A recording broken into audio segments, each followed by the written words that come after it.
Welcome to this special edition of Italics, television for the Italian-American experience. I'm your host, Anthony Tamburri. This episode is the second in our 9th season of month-long special programming celebrating October as Italian Heritage and Culture Month here on CUNY TV. Each October, New York State celebrates Italian heritage and culture, the largest celebration of Italian heritage outside Italy. On this edition of Italics, we are joined by the Honorable Natalia Quintavalle, Consul General of Italy in New York, and Giorgio van Straten, Director of the Italian Cultural Institute in New York. Natalia Quintavalle has 29 years' experience as a career diplomat. She has worked on various UN issues, at the Italian Permanent Mission in Geneva, and at the Permanent Mission in New York. She was Italian Consul General in Toulouse, First Secretary at the Italian Embassy in Riyadh, and has been Italian Consul General in New York since September 2011, now serving her third term. Welcome to Italics. Thank you, Anthony. And let's start with the beginning. You're here longer than expected. You were the first woman Consul General in New York, which is the, what is it called? In Chiara Fama. That's it, right? Of Chiara Fama. So it's like the numero uno in the United States, correct? It's important. It's important. It's an important It's place. the entryway to. It's the entryway, along with Washington. It's the entryway into the United States. So, Yes, absolutely. but you're here longer than expected. Fortunately for us, because your mandate was supposed to end In September, Yeah. exactly at the beginning of September, Yeah. I was supposed to leave, and I'm still here. And you're still here. And happily for me too. And we're better. And we're better off for it. So we're happy. We're happy. As I said, you are the first woman Consul General in New York, and I'm sure that has presented some challenges, a little anxiety at the beginning. So as you look back now 4 years. When I arrived in September 2011, I was told that I had more or less 3 main important topics I was supposed to deal with, and I dealt with them. The first one was the restructuring of the consular network in the United States, which eventually brought to the closing of the Newark consulate. Then there was a reform and restructuring of 2 important bodies of the Italian institutions in New York and Italian institution abroad, the Italian Trade Commission and the Tourist Office, and we are dealing with that still now. And then there was an important challenge with the digitalization of the consular services. I did most of the issues I was supposed to do. We didn't finish yet, but I have to leave something to my successor. Exactly. And you mentioned the closing of Newark, because people, I think when people, the consulate general of whatever country it is, right? And we have these images of diplomats running around and in wonderful gowns and dresses for the women and wonderful 3-piece suits for the men. But there are a lot of basic daily tasks that go on at the consulate, right? And there's a large Italian citizenry in the United States. Absolutely. Yeah. And this is the most important part of my job and the job of the consulate, to deal and to offer the right services to the Italian community. And certainly the closing of the Newark consulate was a big challenge for all of us, because we were supposed to absorb 17,000 more Italian nationals with their needs and to take care of them. And in addition, a lot of other things, like take care of people arriving at the Newark airport. We had already JFK, which is something very difficult to deal with. And we had to add all the person needing our support, Italians arriving at Newark airport. Then we have to follow all the very complicated practice regarding the ships in Port Elizabeth, which were dealt by the consulate of Newark. So we are really there for the Italian community in the tri-state area now. Is a very challenging task, but very exciting. And the Italian community in the tri-state area is really wonderful. Because by tri-state, it's Connecticut, New York, and New Jersey. Absolutely. Right? Because Boston has its consulate and Philadelphia has its consulate. So they, right. I didn't know about the shipping. I had no idea. Yeah. Yes, it's a big, I didn't know exactly how much work was supposed to come to us through that. But it's true, it's important. Every Italian ship comes, so we have a lot of different documents to issue regarding all the crew and all the Italians aboard and custom, and so it's very complicated. And with on the one hand, I assume, however far you've gotten with the digitalization, that may have eased a little bit, something. But you, with losing the consulate in New Jersey, you also lost some staff power. You know, the consulate in Newark was small, but at the same time very well structured. Yeah. So there were at least 10 persons working there, and among them, most of them, they went back to Italy or had another appointment. And we have 3 persons coming from Newark and working with us right now. They are very good. They are perfectly integrated with the rest of the staff, but still they are not so many. Mm-hmm. So you've accomplished most of your tripartite mission mandate that you were given, but what other projects have you developed, wanted to develop? What are in the works? What do you think your successor should? You know, there was one thing I realized at the beginning that I really wanted to do. And it was to try and have a different approach to working together among the Italian institutions. So we did a lot. We the director of the Italian Trade Commission, ANIT, and the director of the Italian Cultural Institute, which I took for a position I had for a while. Well over a year, I think. First with Riccardo Viale and now with Giorgio van Straten. So I decided to try and push in the direction of a collaboration among the Italian institutions, among ourselves, and with also all the organization of the Italian Americans and Italians, cultural, social organization already existing and working in New York City. I think that the real project, the plastic representation of that is the celebration of the 2nd of June, our National Day, La Festa della Repubblica. Because we succeeded in having really all the different Italian institutions involved, and we are able now, during this day, to show exactly what Italy can do abroad in a very coordinated and, I think, beautiful way. Because there are at least 4 or 5, if not 6 places within Manhattan, in which people can just sort of bounce around. Yes. And then it ends in the evening, at least the first 2 years of it, under your supervision, it ends in the evening at the Italian consulate. Yes. And all the Italian institutions are open, even if for us it's a national day, a holiday. So it's very important that we keep the door open to the Italians and the friends of Italy. You've been very active with the Italian American community, although I assume because of your previous experience at the UN, you've lived here before in New York, so your coming as Consul General was a type of coming home to your second home in some ways, right?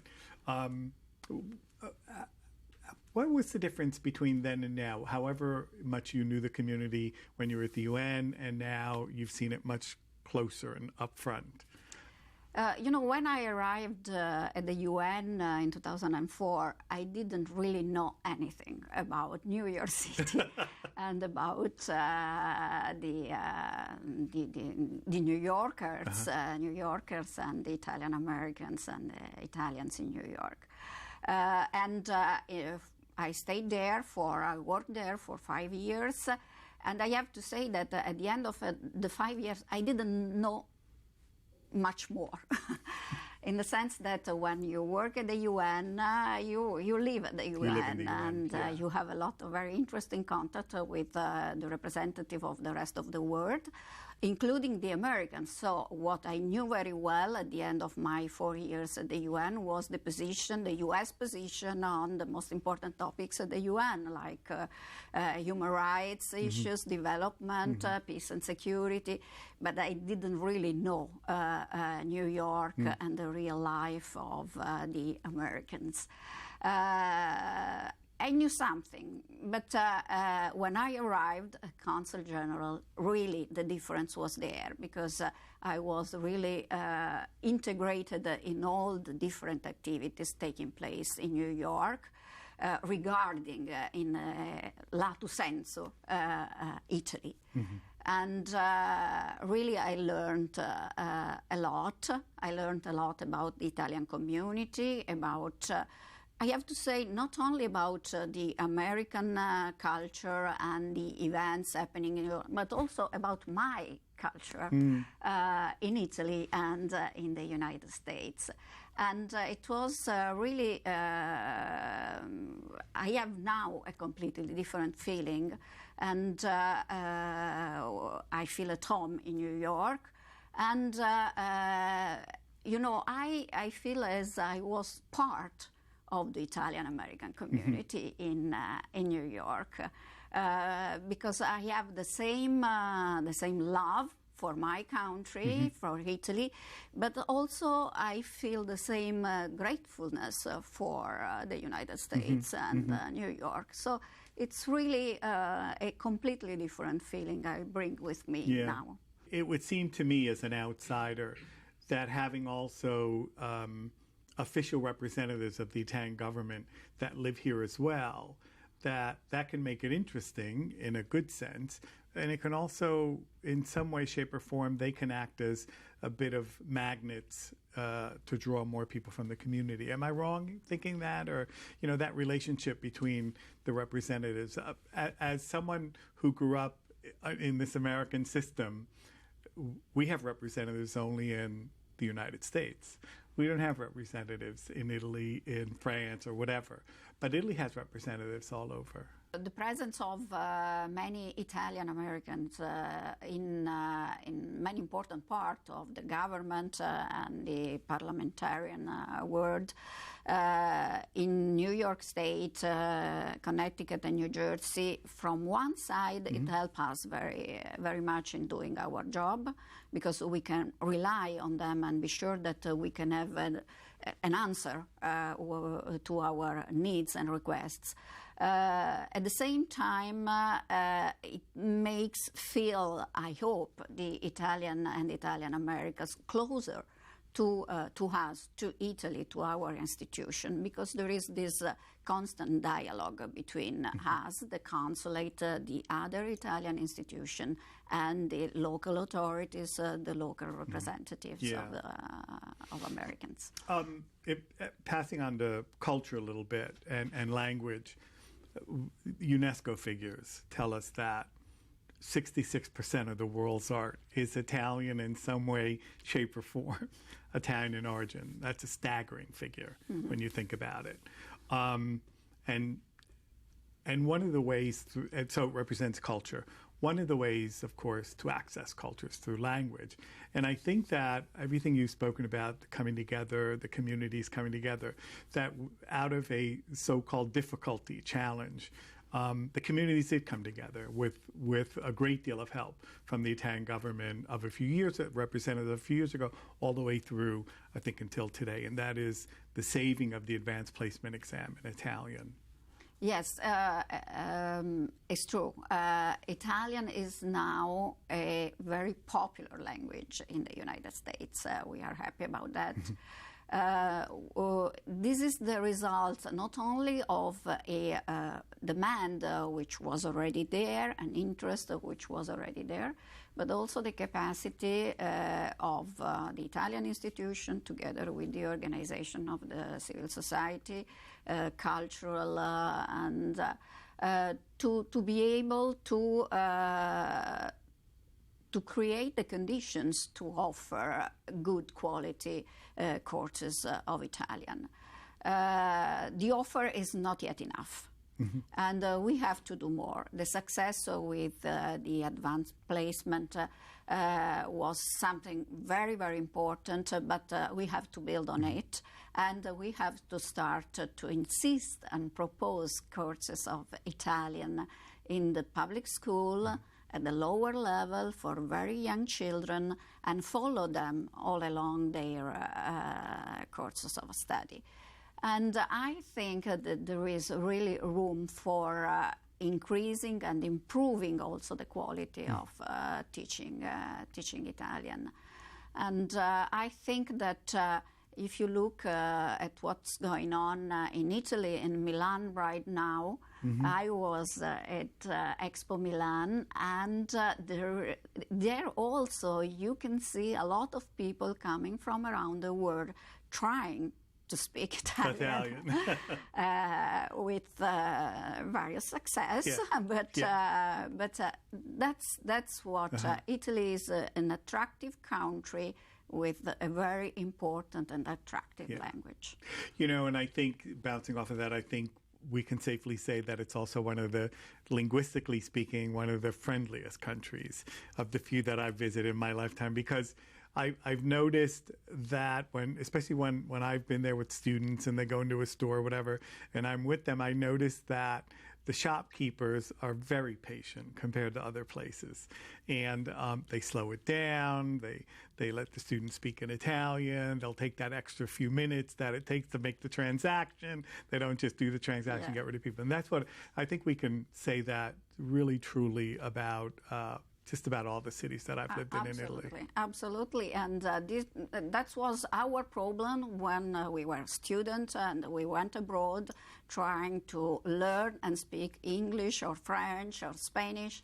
We had much more difficult than our friends coming to Italy and trying to speak Italian. So I mentioned before that you're the first consul general here, first female consul general, and I must say they're keeping you here longer. So I think that speaks volumes in many ways. As you look back, any specific challenges you think that may have posed, you being the first female at this consulate general per chiara fama here in New York? You know,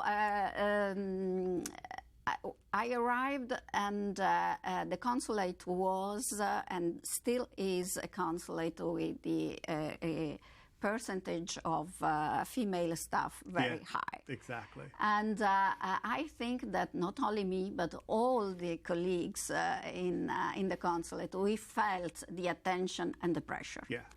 But that, I think, was good. Especially because at one point, excuse me for interrupting, there were 3 of you. Yeah, and we are 3 again, three women diplomats and 1 man. Right. We were at the beginning, we went through 2 and 2, and now we are back again, 3 to 1. But we felt the pressure and the attention, and we know that not everybody was ready to accept us and to be friendly and so on. Somebody maybe was expecting some mistakes from our side, and we did it for sure, because we are not perfect. But at the same time, it was a good pressure, because it pushed us to really do the maximum and to have to try and reach our objective, because then you can be evaluated on the basis of the results. Right. And you cannot leave the room for criticism from this point of view. So I think that thanks to my colleagues, we did a good job. Good. And I think we had an example of gender equity not too long ago when we had a visit from the President of the Senate and from the President of the Chamber of Deputies, right? With Pietro Grasso, who's the President of the Senate, and with Laura Boldrini, of course, who has been the President for a few years now of the Chamber of Deputies. Yes, it's. I think it's a perfect representation of what we would like Italy to be, a really gender-balanced country. We are not yet there, but we are moving forward. And in the diplomatic career, for instance, when I entered the career, we were 5% of women. And now we are 25%, which means that things are improving. And again, we have a responsibility because we, the senior women diplomat, we have the responsibility to be able to break the glass ceiling and reach high-level decision-making position. But I think that the future is in the hand of our young colleague and men and women, and to create a different way of working together within the career, but also within many of the part of our society. We've had you on every year since you've been here. This may be the last time we have you on. We don't know. You may be around still. Who knows? If you invite me, we will definitely invite you back. How much do you have any idea how much longer you're going to be here? Is it through the calendar year, or I'll stay until the 31st of December. So, would you like to give a premature farewell to our viewers and? To work with you and to have this kind of every year the possibility of discussing what we did and what we were supposed to do was really something very important for me. And certainly I hope that the people who watch your program will be interested in what the consulate is doing and the kind of message about Italy is trying to convey to the Americans. Certainly I will miss New York, that's for sure. It was a really amazing experience. But if I may, every year I close with something about what I ask you to do. And what I suggest you to do, to all the person watching the program, is to travel to Milan right now. And until the end of October, there will be in Milan the possibility of having an incredible experience with Milano Expo, dealing with a very, very important issue, which is nutrition and sustainable development. And with an addition, you have to go and visit, obviously, the Italian pavilion, but visit also the U.S. pavilion. Okay. Because the U.S. pavilion is something very simple, but which conveys a very interesting message and something we all, both the Italian for what Italy did and the U.S., so we have to be Well, proud there's of. still time. Our viewers can get perhaps last-minute tickets and get there, and sometimes that last-minute ticket is an even cheaper ticket than one that's planned. Thank you for joining us today. Arrivederci e grazie. Giorgio van Straten is an Italian writer and cultural broker. His first novel, Generazione, was published in 1987. Il mio nome a memoria, My Name a Living Memory, the story of his Jewish Dutch family from 1811 to the present, won multiple literary prizes. The same year, he was awarded the Grand Official Order of Merit of the Italian Republic. As an editor and translator, his works include Frances Hodgson Burnett's The Secret Garden, Jack London's The Call of the Wild, Rudyard Kipling's The Jungle Book, and Robert Louis Stevenson's The Pavilion on the Dunes. Giorgio is one of the directors of the Italian literary magazine Nuovi Argomenti. He has also written for musical theater and served as chairman of the Orchestra della Toscana. From 1997 to 2002, He was on the board of directors of the Biennale di Venezia, and he also served as president of the Italian Association for the Performing Arts. Other positions include General Director of the Maggio Musicale Fiorentino, Director of the Palazzo delle Esposizioni e Scuderie del Quirinale in Rome, and he served on the board of directors of RAI. In 2015, he was named Director of the Italian Cultural Institute here in New York. Giorgio, welcome to Italics. Thank you. So here you've only been here since July, so my question may be a little bit premature. What were your expectations when you knew you were coming? And what did you find so far in these first few months? I arrived with great expectations about a lot of things, but till now I can say they are all confirmed because the city is as beautiful and lively as usual, and all the people I met are very friendly and open to collaboration, like you know, and also fond of Italian culture. And this is very important for my job. So I can say till now all things are going well. The question is the expectation about me, because I question me if I'm able to live up to this expectation. I try, I work hard about it because I want to promote Italian culture here, and I think there is a big work to do. I find also people in the Italian Culture Institute very proud and collaborative, and so I hope that all my expectation, my great expectation, not like in the novel of Dickens, are going to be confirmed. Okay. You are by vocation, avocation, a writer, a novelist, basically. You're also translated, as we said in the introduction to you. But you've also had other roles as administrator, sort of cultural broker, things of that sort. How do you balance all of this?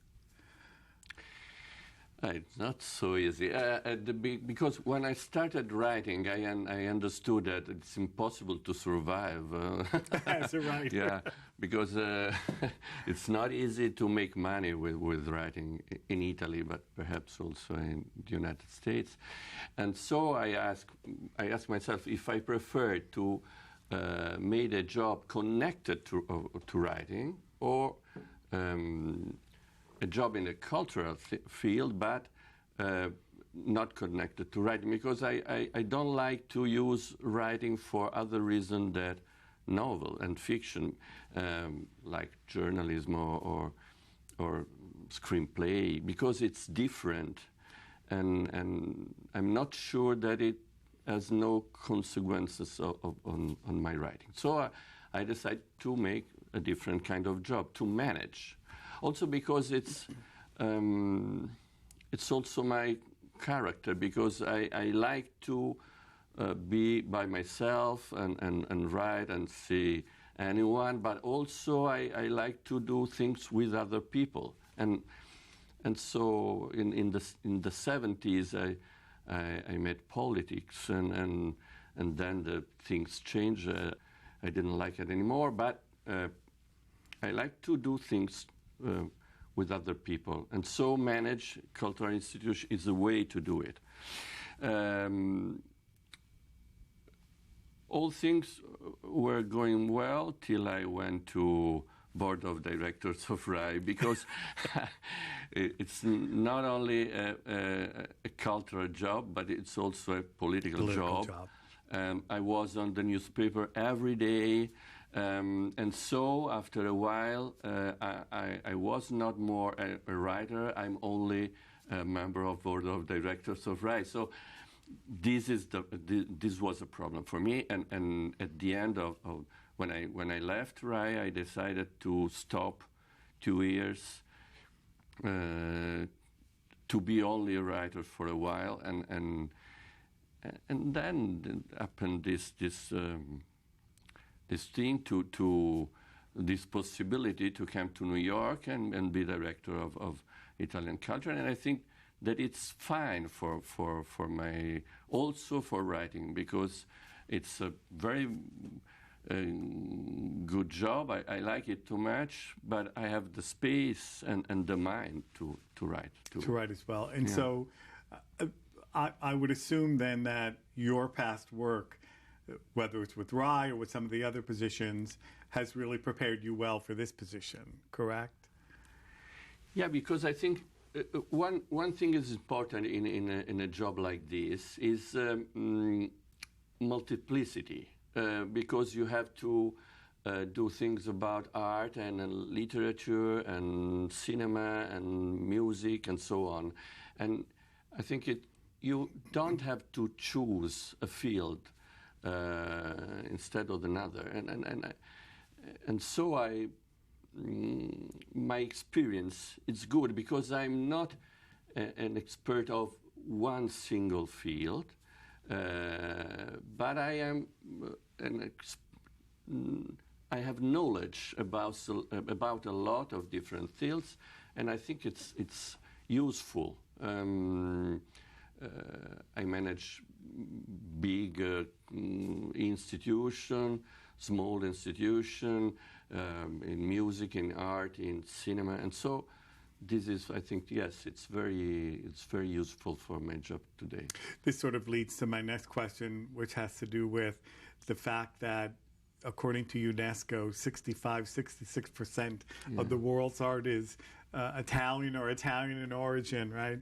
And so, as director of the Istituto Italiano di Cultura up on Park Avenue, how does this sort of play in?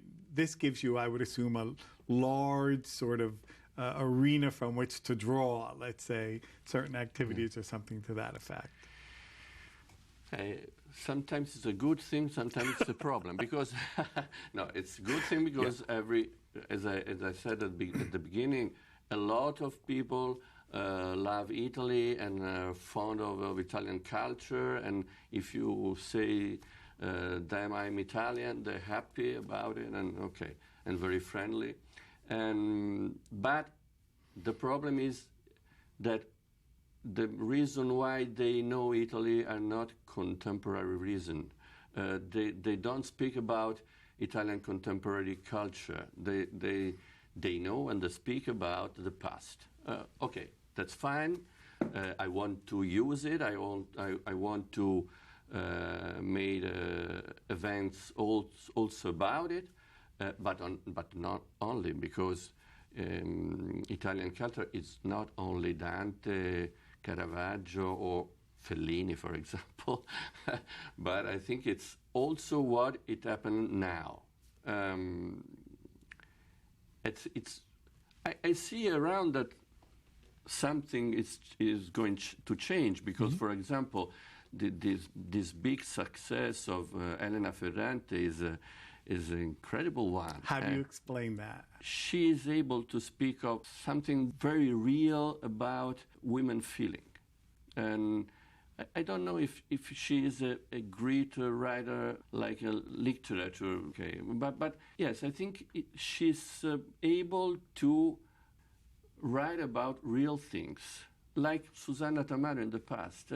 I think it's something like this, and the women love her more than men. Yeah, so, okay. But you're right, though. She is a phenomenon here, even in the United States, because she is reviewed in the best of magazines, the New York Times Book Review. Yeah. Okay, but it's fine for me, because, Italian culture is also something what it happened now. Yeah. Okay, that's good. And on the review on New York Times, for example, the illustrator in the article is an Italian young man, Emiliano Ponzi, a very good one. And so on. There is a lot of young Italian people now in New York who work in university and institution and museum and in design and so on.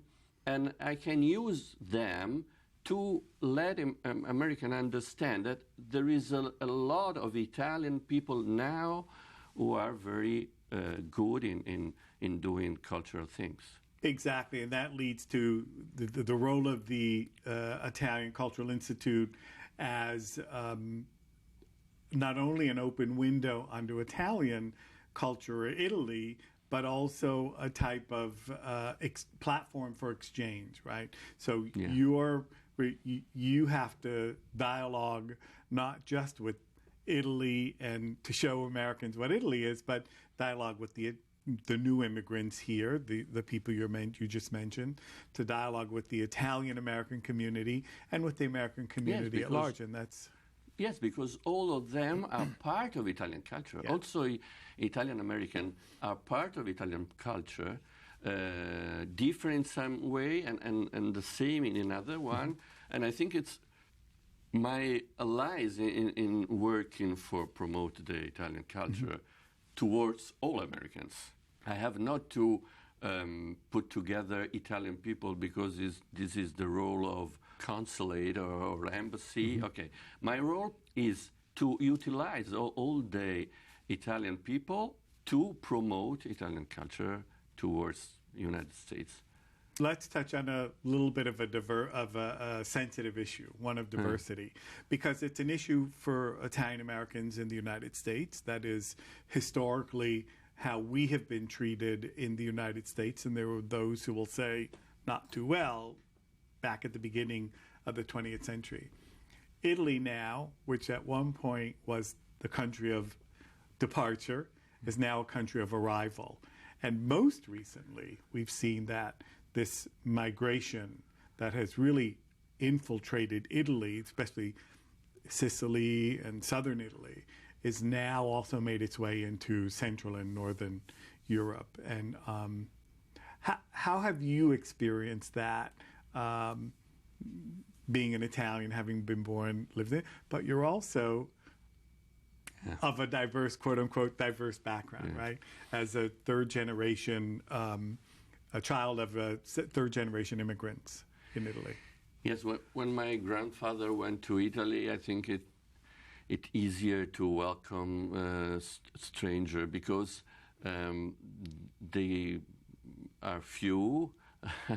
They went with a job and wealthy, and so it's not difficult for Italian people to say, welcome you, we love you, and so on. And also if my grandfather had problem during fascism because of law against the Jews, and he had to go away, and he came in United States, and and I can't forget that he stayed here all during the Second World War, just near New York in the north of the state, Spencertown. It's just a small town, and it's important for me to remember this because I know that American can welcome people that have problem, like my grandfather had. Because when my grandfather went to Italy, as you said, the problem for Italian is not to welcome or not people from abroad, but that they have to go. They have to go because they didn't have to eat, or they have problem with money, and also political problem during fascism. And I said, and so I think that we, like Italian, we have to remember this.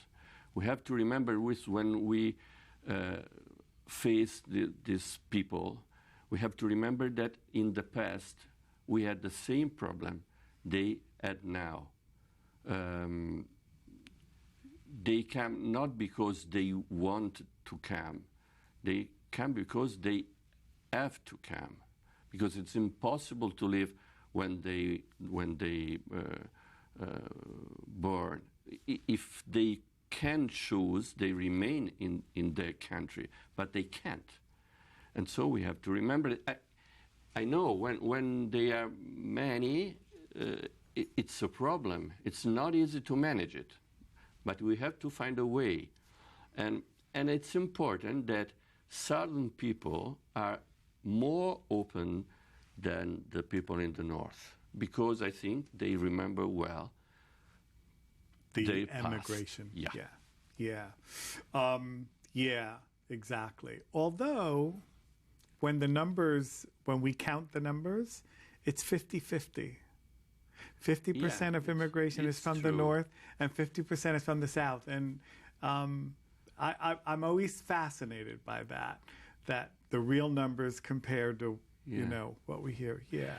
Okay, perhaps the difference is also that southern people meet directly this person when they arrived, and in the north they wait for people to come, and they don't know them, and so I think this is the difference. Also in Europe, it's the same problem.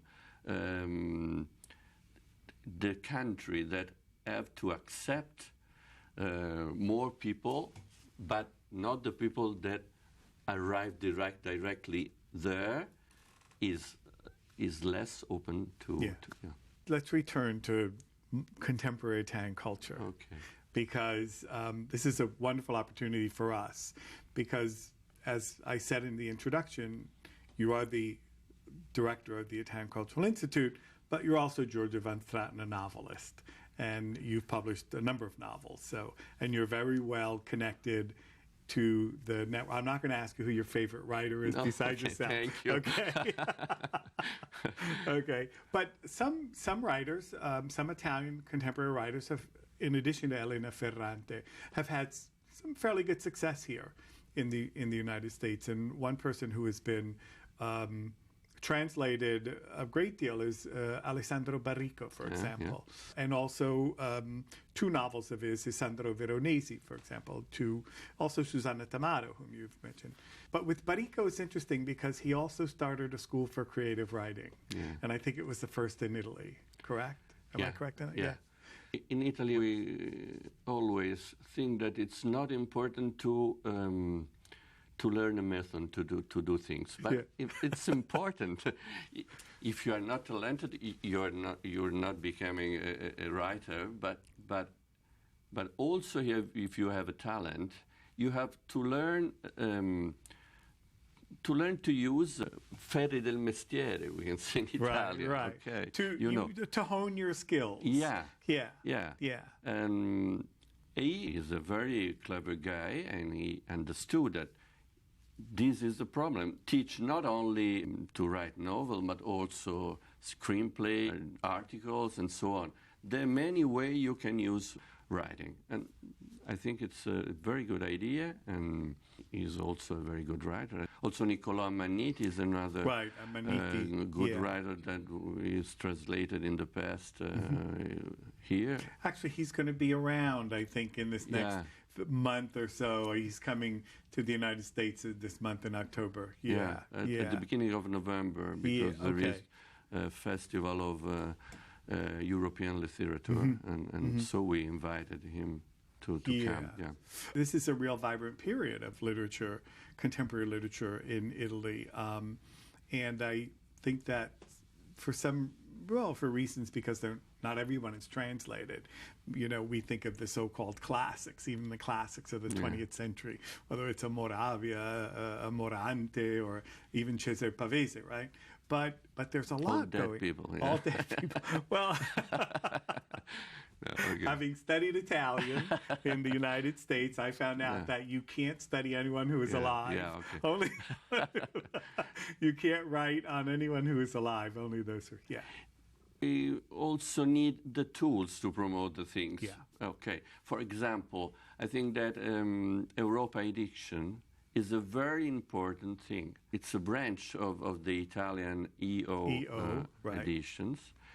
I think that they are brave to decide to open publishing house here, because it's not easy. It's a big market with big publishing house, and so. But it's very important because they publish not only Italian, European writers, but they are focused on it, and I think it's important. Yes, if you are a good writer, it's easier that for you to be translated and so on, but it's not enough. We have to work on it. I want to work on it.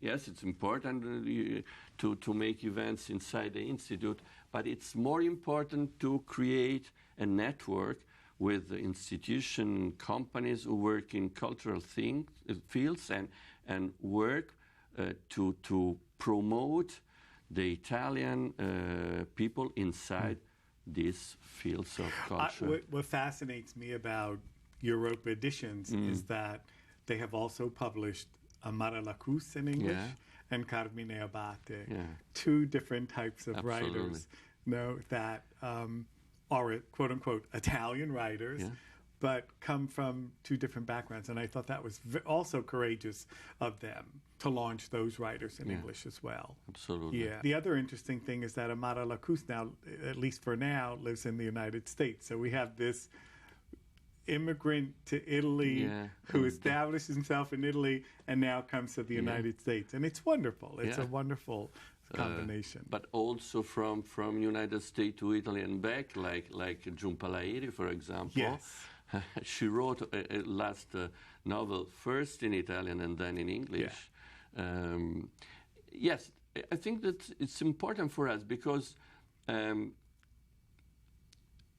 American people, for example, they love Italian culture, as we said, but I think that love less Italian language. And I think that Italian language is part of Italian culture. Yes. And we have to work to promote also the language. And so if there is an American writer who decide to write in Italian, it's a very important, in a certain way, incredible. Yeah. Okay. Well, there is, I would submit that there is a canon of literature in Italian written in the United States. And it's a topic that I've been working on, but it's something that we've been discussing within our own circle of scholars here in the United States about this other branch of Italian American literature that is not just literature in English, but also those who are writing in Italian. And so that's also a fairly new, they've been doing it for decades, but it's sort of a fairly new topic of discussion as far as the scholars and the students of literature are concerned. So we're looking forward to that. Thank you, Giorgio. Thank you to you. We hope you enjoyed this special episode of Italics. For more information on Italian Heritage and Culture Month events, go to italyculturemonth.org. Tune in to our next Italian Heritage and Culture Month special, airing October 22nd. I'm Anthony Tamburri. Arrivederci alla prossima puntata.